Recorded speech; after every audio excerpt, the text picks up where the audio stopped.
Welcome to Good Morning Hospitality, your one-stop shop for the latest news, noteworthy trends, and thought-provoking discussions across the industry. From hotels to short-term rentals to all things travel and hospitality, you'll find each episode equips you with the information that you need to start your week. Join us on Good Morning Hospitality every Wednesday, wherever you get your podcasts.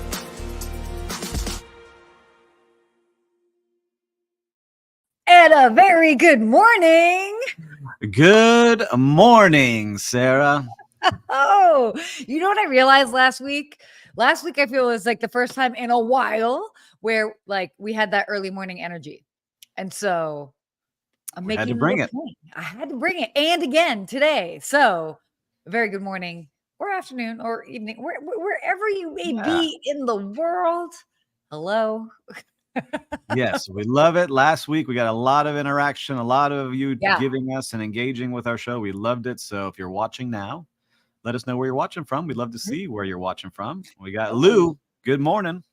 Good morning, Lou. Yeah, this is great. I know last week it was a lot of fun, and we've got some cool topics to cover today. But if you guys are joining us live, let us know where you're joining us from. Always like to hear. Yeah.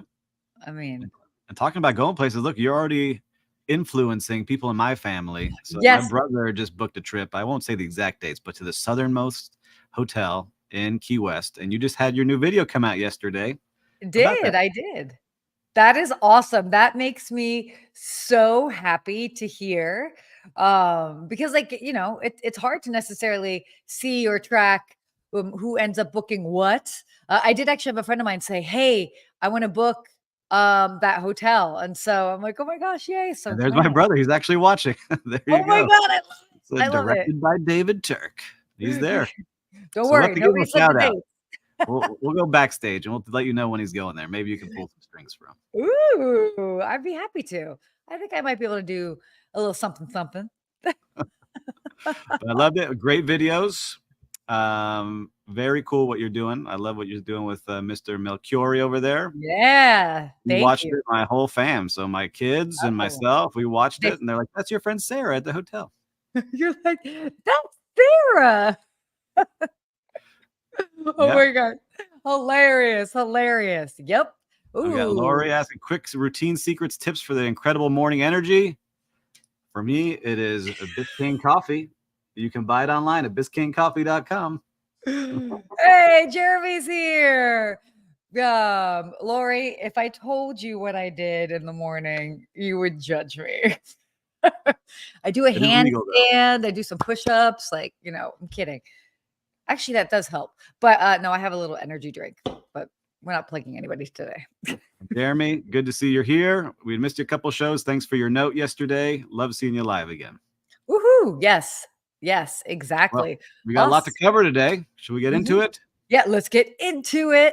All right. So this is interesting. And I can't wait to hear your thoughts on this, Steve. But this particular article came out. They were talking about summer travel's hidden hurdle, and it's the impacts of cancellations and no-shows. And it goes into it. I mean, it's a pretty comprehensive article. And there was a study that was recently done. I think it was Onyx Insights data, basically finding out that in the summertime, there's the highest rate of cancellations as well as no-shows. And obviously going into all the different reasons being whether there's increased flight delays, you've got more families traveling, the list goes on. But what stuck out to you from this particular article? Look, I saw what I like seeing in here is that first, I gave some stats where they said about 6.7% of the bookings are getting canceled, which is a big number, especially when you're planning out and you got budgets and things are happening. Yeah.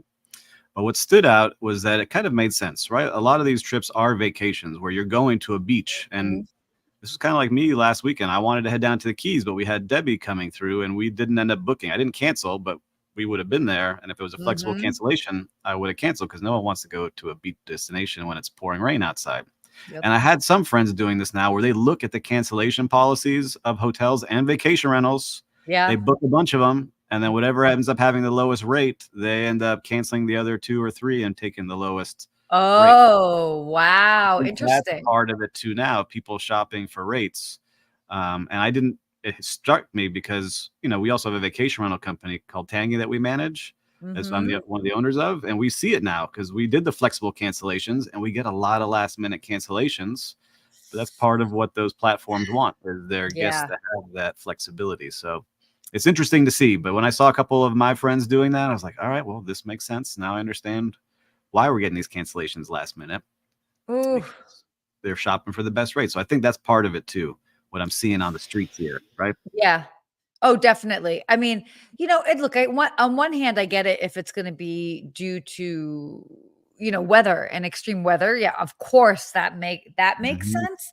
But I mean, I book for a lot of high-end clientele, and I mean, recently there's been very solid 2, 3, even 4-week cancellation policies.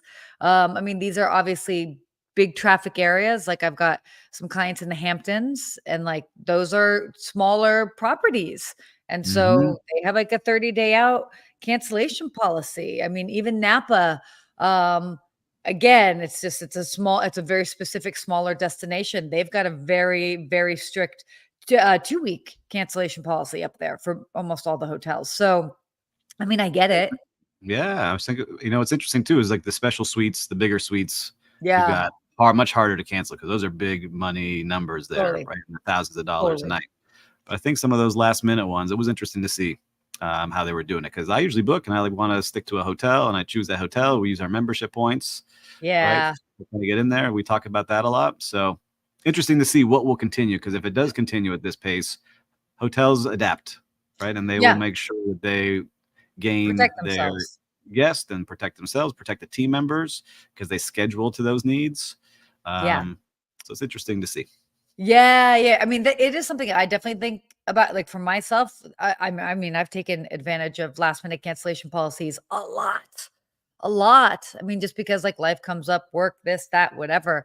But yeah, especially for the smaller locations, that can really make or break. That can make a huge difference. Yeah, So, the oh smaller like vacation rental companies, those yeah, things, totally. major, especially Yeah. for the team members. Like I'm not blaming the traveler. They need to do what is best for No, them, no, but no. Of it course, totally. affects everyone, especially like those housekeepers who thought they were going to have a full schedule and they count on every single dollar to make Hmm. it through. It's interesting to see. Yeah, definitely challenging. So that was a pretty cool article to read and look into. Hmm. Why don't we go on to our next one here? Yeah. IHG, their CEO, is basically pushing back on those slowdown fears. He says he sees no hotel weakness outside of China, which was interesting. So IHG, the Intercontinental Hotels Group, basically said that they aren't seeing signs of demand weakness outside of China. And so, I mean, basically, he's saying it's still busy, whether it is in Europe, it's in the United States. And for him, what he was saying is that the key measure of hotel demand I mean, it's the RevPAR, and IHG reported a 3% rise in this figure worldwide in the first half of the year. Hmm. So yeah, 2.5% in the UK, 4.8% in the rest of Europe, 9.2% in the Middle East. So you take those numbers and you put them together. I mean, obviously it looks pretty promising. Yeah. But I like seeing it. And what's interesting is Marriott and Wyndham both said that they're seeing slowdowns in their Mhm. properties, and a lot of it came from being in China because have so many properties there. Intercontinental, Oh. third largest, but more spread out, is saying that yeah, we're seeing a slowdown here in China, but a lot of the Chinese guests that we have that are on our loyalty program are traveling around to our other properties in Southeast Asia. So they're not traveling over to Europe and the United States, but they're traveling to other countries Mhm. around Southeast Asia and staying at either the IHG hotels that they've got. So it's a good, interesting business model to see, like, where are your hotels? Is it just Yeah. because you're seeing a slowdown because you're all in one area, or you have too many hotels everywhere, right? It seems like there's a lot of Marriotts on There's every that block, too. Yeah. right?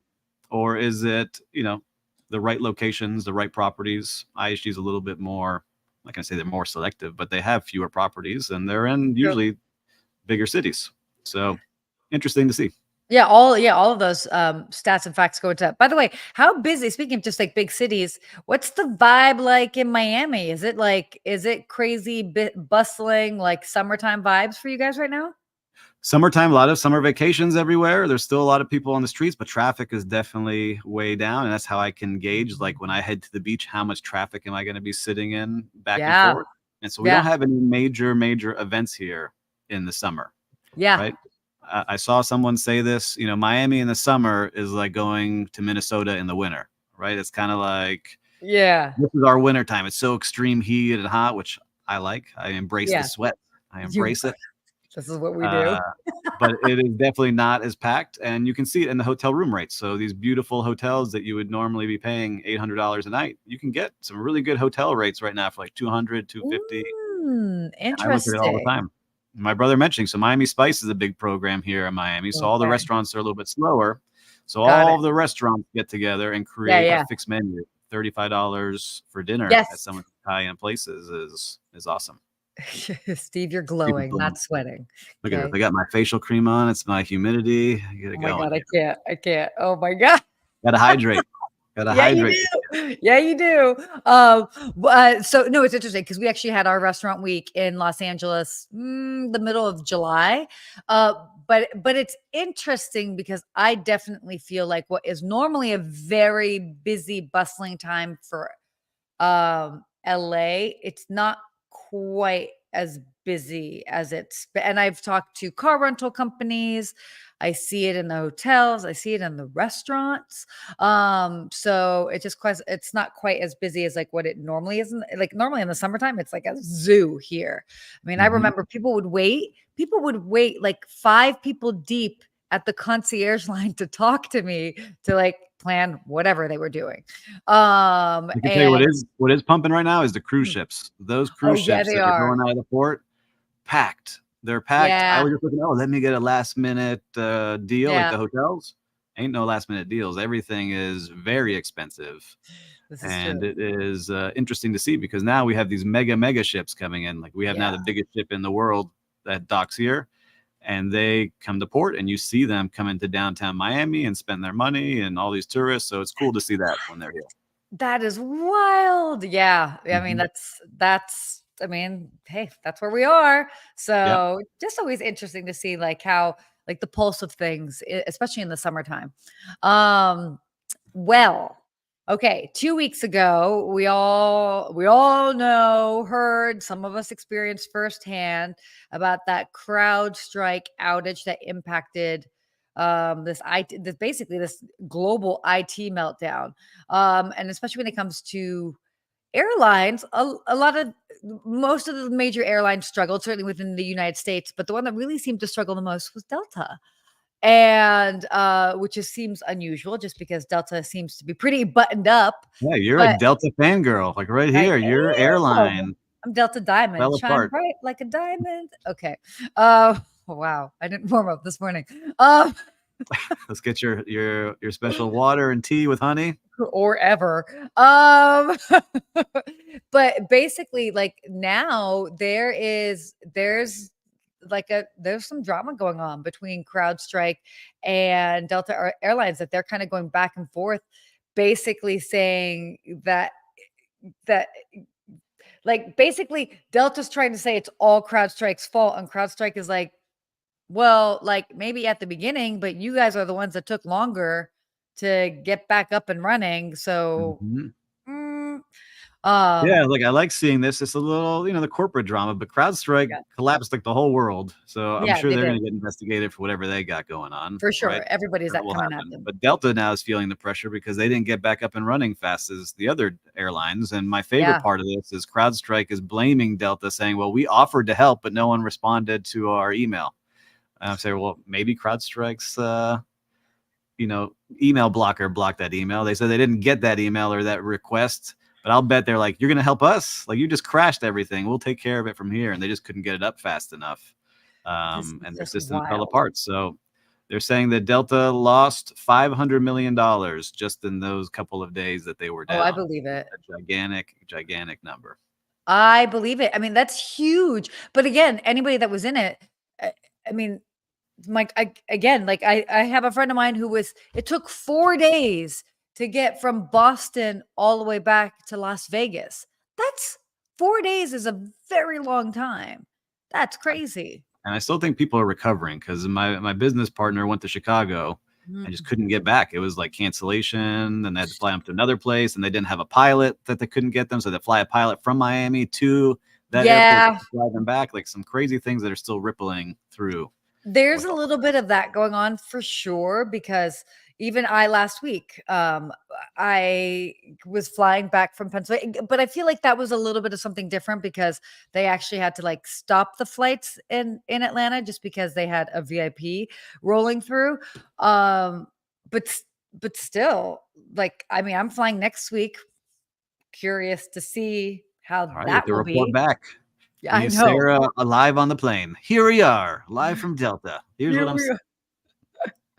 Oh my gosh. It looks like we're about to take off early. Everything will be okay. Yeah, no, it's funny. It just makes it hard. Like, it was already hard to fly, and now it just seems to, a lot of weather stuff going on around the country in multiple areas. It's tough. It's interesting for being such an avid traveler. Summertime really isn't my favorite time to travel, and I so get it. I get it, like, especially if you've got kids, or that's just the way that the structure works for you. It's for a lot of people, that's when they have the time off. That's when they can take the vacations. That may be where weather might be better. It is, but it is definitely not my favorite time to travel. What do you see different? I'm curious, because I don't travel as much as you on the plane. Oh, and seasons. I call it. Oh my gosh, I don't want to sound mean. It's amateur hour. Like it's amateur hour. Like it's people that like it's like they've never been through security before. Like they just don't understand what's going on. And I'm not talking about like families with kids. Like obviously that's a lot of moving parts. Not going to take knock anybody for that. That you're keeping track of little humans, and there's a lot going on. But but I mean, it's not even the travelers with kids. I'm just talking about people that are coming on the plane with like weird food that I'm like, why are we doing this? Like, we've all seen the TikToks. Like, we know you don't need to be bringing that in here.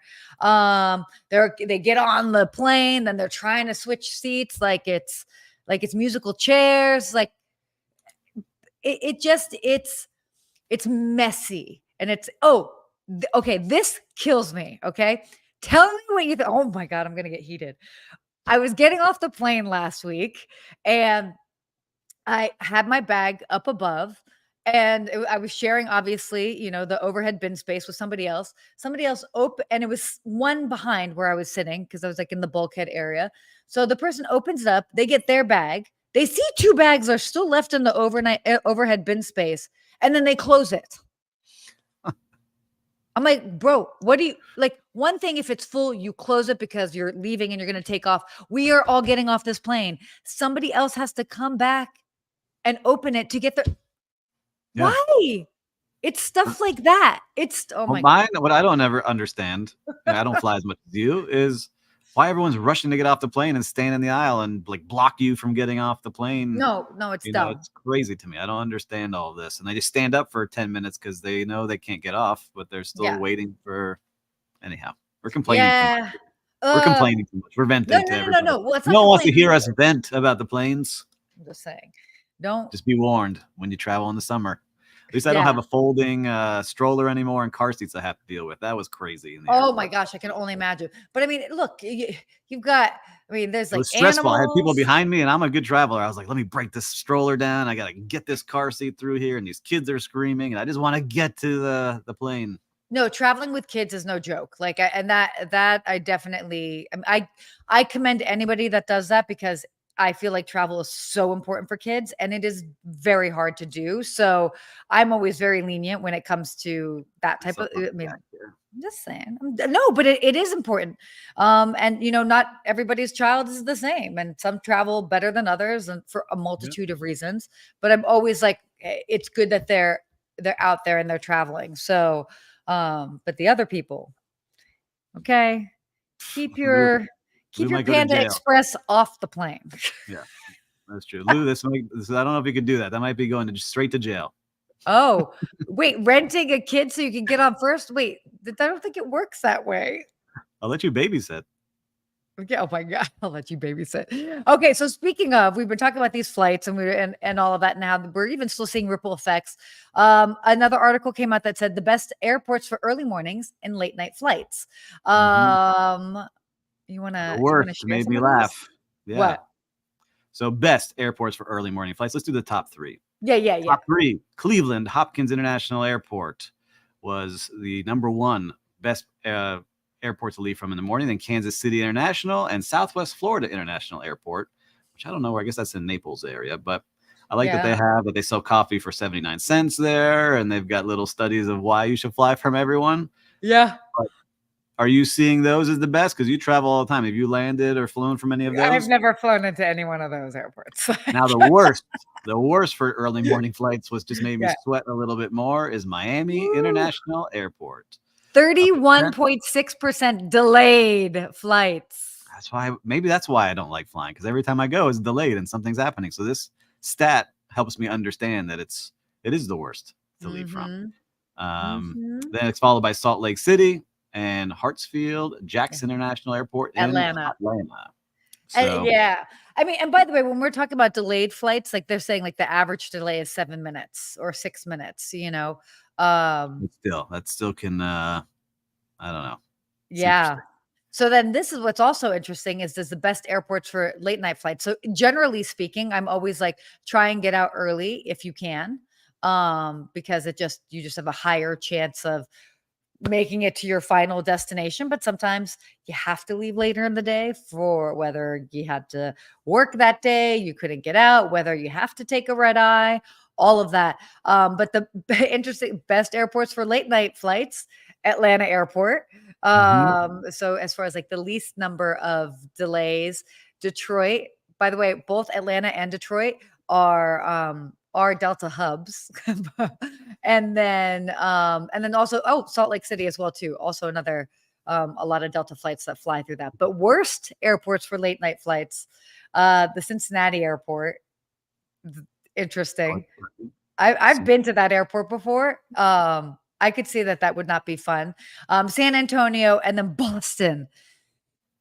And I mean, also the element of this like weather, worst snow, weather, right? You totally. But then it's also like what's available in the airport.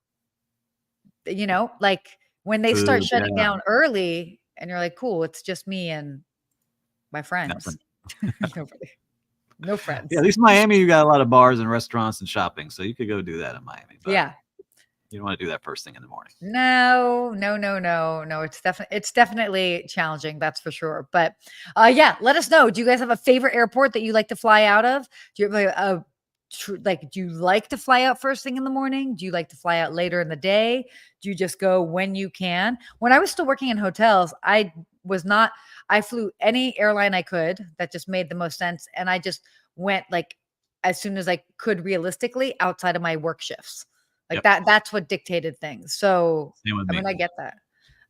But now I'm like, how's Delta getting me there? Diamond member.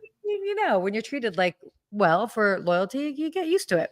So let's talk about our last little topic here before we go on to the latter part of this segment in the show. Okay, so my friends over at Allianz always love to see what they do. Every year they do their vacation confidence index, and they share like little snippets from it, like over the weeks. And what they do is they basically research and they poll a bunch of travelers, find out how much they're spending, how many trips they're planning on doing, all of that. And so this is and they also sometimes will come up with new terms. And this new term I had to draw attention to: justifications. That's how you say it. Vacations. So basically, despite having budget constraints, a lot of people are saying that they are being far more budget friendly this year. They are still justifying going on a vacation. I I'm into this. I'm glad you said it because I was reading. I'm like, Justy vacations. What are these? Justy vacations. Yeah. So they found that 68% of Americans are confident in taking a vacation at some point in 2024. And that is the highest really that it's been since 2009. Like people they're like, we're traveling. People are working really hard. Yeah. Harder than ever. I feel like a lot of Mhm. people, you see it in a lot of sentiment and a lot of articles out there, and they have a vacation time built up, and not all the Americans use their vacation time, right? We talk No. about this a lot. And so I think more and more now they're like, no, I'm going to take my vacation. I'm going to figure out a way to get on this vacation. And if I can't afford this place, I'll find that travel dupe and I'll go to that place. Yep. And so I think I've been looking to travel for the last couple of weeks and I couldn't make it work. I'm going this weekend officially. I'm not going to say where I'm going, but I'm going, and I'll let everybody know after. Somewhere will happen. I love that you're like, I'm not going to say where. Why? You don't want to jinx it, or you don't want us to show up and say hi? Maybe both. No, I'm joking. I still haven't finalized the plan, but it's happening. We're going. Okay. We got 2 locations. This is wild. I like this other stat. 73% say that they are in desperate need of a vacation. Yeah, there's a lot of people that are just burnt out. In our industry, other industries, we see it. I think there's a lot of people working extra hard. There's a lot of layoffs going on at a lot of big there's that companies. too. And the people who are working are just like, I don't want to be in that next round. I'm going to put in all this effort. And, I'm lucky enough that I'm married to a fantastic attorney, but she does labor and employment law. And so does my dad. And when you see it, a lot of bad things happening in companies. So a lot of people working extra hard. Oof. Yeah. Oh my God. Sorry. I just saw Lou's comment saying I was easily amused with Justy. Yeah, I know. Easily amused. Yeah, it's woo. Wait, Lou's about to go on a 21-day cruise? 21 days? I like it. 3 weeks. So yeah, interesting. Funny because I might be going to Southeast Asia. Well, I'm supposed to be in September, and it's going to be probably like 18 days. So that's a long time. I mean, it's granted it's work, but you can work from anywhere. I was just talking with my wife about this. If you could work from anywhere, like be a digital nomad, wouldn't you do? Or do you miss being like in a home base? Because you do it a lot. I like a home base. So another thing that I also do that I always try to come home in between trips. Even though it may not be convenient, I want to come home for a lot of things. To me, it's a great reset, even if it's only for a couple of hours. I travel for so many different reasons, whether it might be like speaking at something and I might have more professional attire, or maybe I'm filming and then it's going to like be beachy attire. So even like what I'm traveling with, it's not like universal. Like I have to come home for a costume change. Yeah, that's true. And you don't have a doggy or a cat, right? So no, you can go and be places. Yeah. So, but I'd like to come home. Like I do enjoy, like I'm back. I've got like 2 weeks back. I am so happy about it. Like it's great to be here. Just getting a whole routine, all of that. Yeah, I kind of dream like, all right, take a month to go somewhere and just like work for a month, take the whole unit, family somewhere, work, do that. A month is cool, but like taking a month and then going to different places within that month, no, that would be. No, like going somewhere, being somewhere, like living in that place. But there's some people we know that don't have homes and they're not at home. So it's interesting to see how that works. I can't do that. I have too many hair products for that.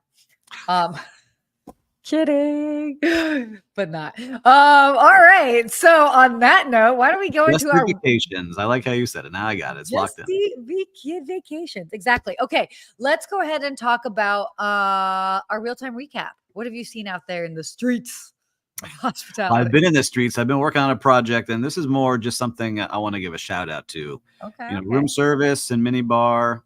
A lot of hotels sometimes give up on them. But I like seeing the 24-hour room service is still going at a lot of luxury hotels. But I just did a study where some hotels that I thought were still doing 24-hour room service are not. A lot of these 5-star, 5 diamond, and talking to them, they're just missing that overnight staff. It's harder to find overnight staff to give this. So, the hotels that still have it that I called, the Lowe's Miami Beach Hotel, still have their 24-hour room service. The One Hotel on South Beach still has their 24-hour room service. And the Satai still has 24-hour room service. And those were the only ones I could find that still have 24-hour room service. The rest go to like 1 a.m. or 2 a.m. But I still like that extra luxury. Like when you're traveling, like it's something fun about in-room dining and having it available all the time for you. Not that I stay up that late anymore, but I sometimes get up early, like at 5:30, and there's nothing available at that time, right? The coffee shop doesn't open until 6. The restaurants usually don't open until 7. So I always liked having that room service available at that time. No, that's definitely, it's interesting that you bring that up, because it's certainly something that I notice. I've been stocking my room more when I travel, just because of having sometimes I have a late night just because of work. Sometimes I have early mornings. And it's like, I know, and we all know I like to drink my energy drinks. So it's like I stock up on like whatever I need to like help get me out of the door if I am up at 5 a.m. So yeah, it's interesting that you bring that up, because it isn't as prevalent as it used to be. No, it used to be like you stayed in a luxury 5-star, 5-diamond hotel, you had it. So I was surprised with the ones that I called, which was almost all of them. And these are the ones that still have it consistently. Yeah. Oh, okay. So my real-time recap. I was trying to think of something here. No, it's interesting, and it's also even kind of like a plug for a company as well too. So it was standard. We've all been there. We go to dinner, and then like you wait, and then you wait, and you wait for your bill, the check, to me. And it was a classic thing. I was like, "Ooh, I'm still hungry. I want to order a little bit more." And it took this server so much time to come back to me that by the time she came back, I'm like, I'm not even going to order more food. And so lost on that. And then waiting for the check to be delivered.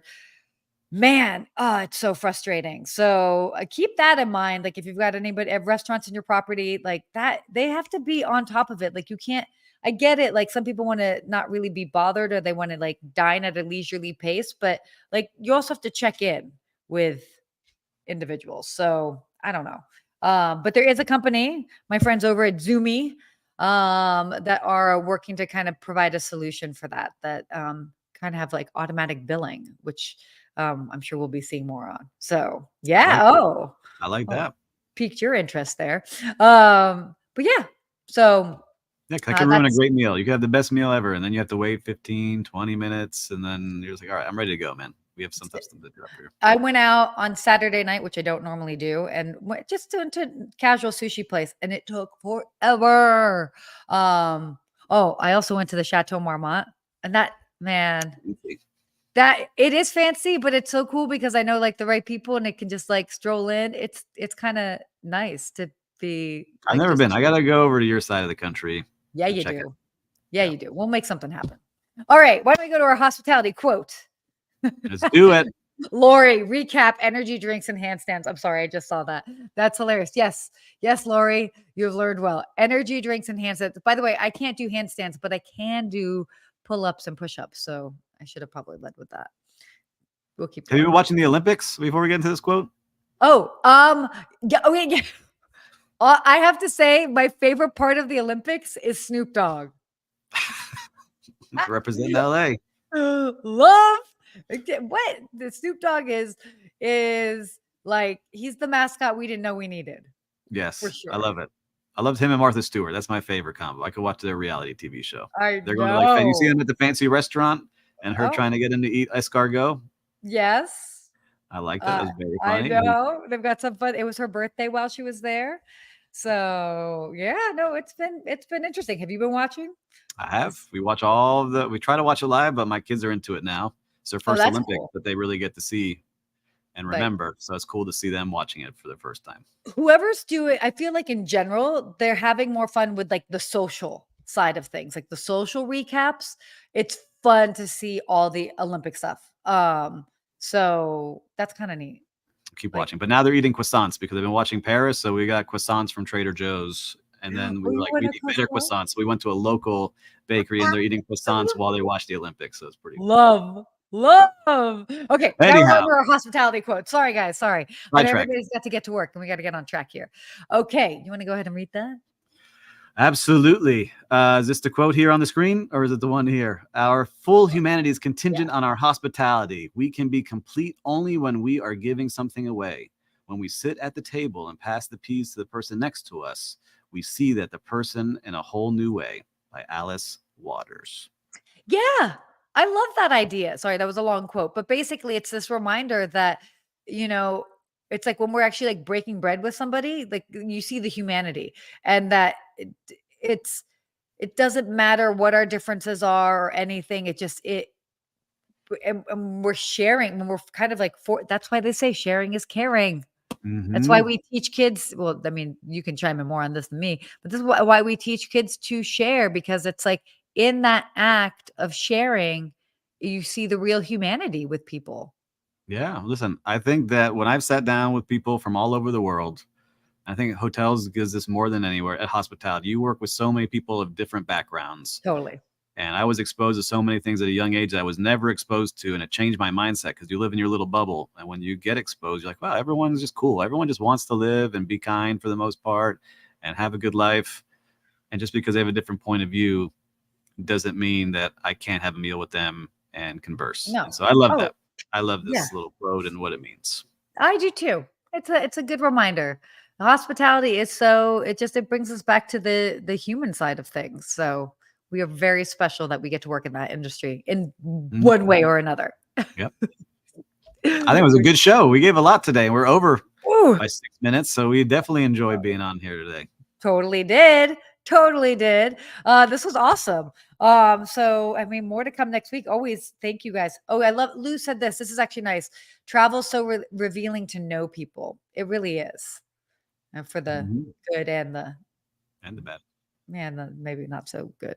But yes, good show. High five, Great buddy. Show. Listen, we'll keep bringing the energy drinks and handstands next week. Woo! And if there was something in the show that you liked or think that might be of value to somebody, make sure to share it with them. You never know who you might be helping. Exactly. Until next week. Bye. Bye.